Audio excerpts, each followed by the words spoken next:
কড়াই বসিয়ে দিলাম আর এবার দিয়ে দেবো এর মধ্যে তেল। এই যে আলু এদিকে বের করলাম আর এখানে 4টে পাঁপড় নিলাম।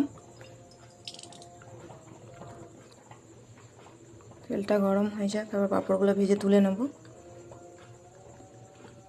তেলটা গরম হয়ে গেছে আমার, পাঁপড়গুলো এবার ভেজে নেব।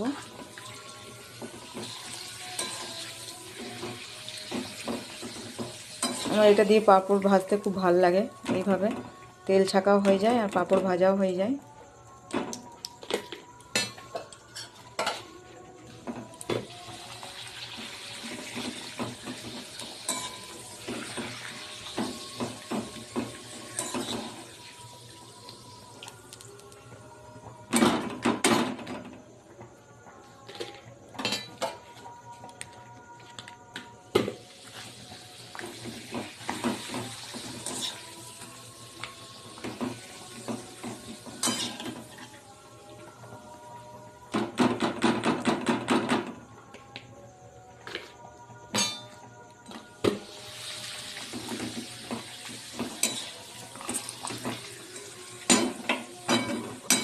পাঁপড়গুলো ভাজা হয়ে গেল, এবার আলুগুলো ভেজে নেবো লাল লাল করে, একটু হলুদ নুন দিয়ে।